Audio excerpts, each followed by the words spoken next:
그 디지털 포렌식에 대한 부분을 간단하게 한번 설명드리고자 한번 영상을 촬영하게 됐습니다. 일단 포렌식이 뭔가요? 라는 질문들이 좀 있었습니다. 포렌식이라 하면 법의학이라는 뜻이에요. 사실 법의학이라는 게 그 사람이 어떻게 사망했는지, 그 사람이 언제쯤에 살인을 당했는지 이런 부분들을 확인하는 걸 예전에 포렌식이라고 했었는데, 이게 어느 순간서부터 인간뿐만이 아니라 전자기기에 대해서도 포렌식을, 그러니까 법의학적인 분석을 해봐야 되는 거 아니냐라는 얘기가 나오면서 그때서부터 전부 다 디지털 포렌식이라는 말을 활용하게 됐고, 이 디지털 포렌식을 우리는 줄여서 지금은 이제 포렌식이라고 얘기를 하고 있습니다. 이 포렌식은 간단하게 절차를 좀 말씀드리자면, 이제 압수영장을 받거나 혹은 임의로 본인이 제출하겠습니다라고 동의서를 작성을 하게 되면 압수나 임의 제출 후에 이게 흔히 말하는 청이라는 곳을 가게 돼요. 서울 같은 경우 서울지방경찰청, 경기 남부면 경기남부지방경찰청, 충북이면 충북지방경찰청, 이런 식으로 청에서 포렌식을 일단 진행을 하게 되고요.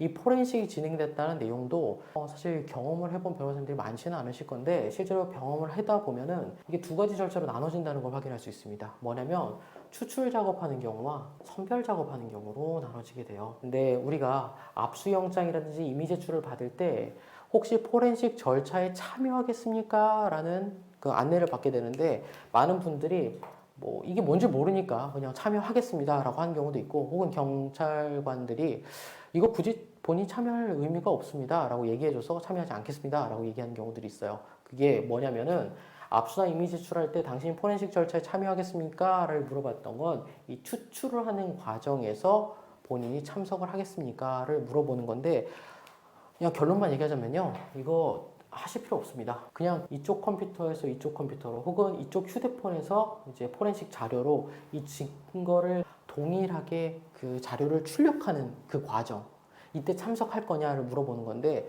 사실 이때 참석한다고 하더라도 우리가 구체적으로 그 추출 작업에 대해서 뭐 이의사항을 제기하거나 이런 부분들이 거의 있을 수가 없어요.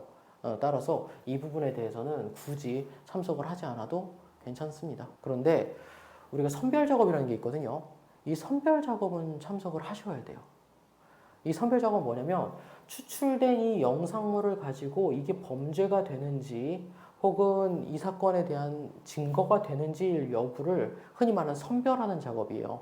왜냐면 추출하는 작업 과정에서는 가족 사진도 나올 수 있고 친구들 사진도 나올 수 있고 혹은 뭐 강아지 사진도 나올 수 있단 말이에요. 이걸 전부 다 범죄로 증명하는 증거로 쓸 수 있을까요? 안 되겠죠? 따라서 선별이라는 작업이 필요해요.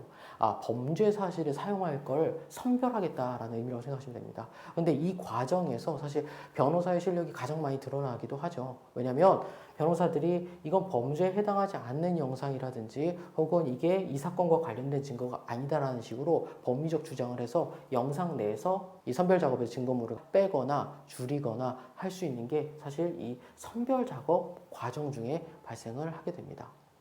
특히 카메라 이용 촬영 사건이라든지 이런 부분들이 발생을 하면은 이때 과정의 선별 작업에 변호사가 참여를 해서 이때 양을 줄여야 됩니다 라고 얘기를 하는 경우들이 생각보다 되게 많이 있다고 생각하시면 될 것 같습니다. 이걸 줄일 수 있는 게 뭐 경찰하고 어떤 불법적인 커넥션이 있어서 줄이는 거냐, 그게 아니고요. 아까도 얘기했지만 법리적인 부분이라든지 혹은 이 사건과 관련된 게 아니라고 하면은 이걸 증거로 사용할 수 없다라는 주장을 해서 적법한 절차에 따라서 양을 줄여 나가는 것입니다. 여기 사무실 같은 경우도 지금 예를 많이 들어드리는 게, 경찰 단계에서 촬영을 한 137개 정도 했다라고 생각을 했는데 나중에 보니까 그게 아니고 진짜 범죄 사실에도 촬영됐고 이게 범죄다라고 생각할 만한 거는 20건밖에 안 되네 라고 해서 이제 기소유예를 받았던 사람들이 있는데, 이런 방식으로 선별 작업에서 양을 얼마나 줄일 수 있는지가 기소유예의 첫 걸음이라 할 것입니다.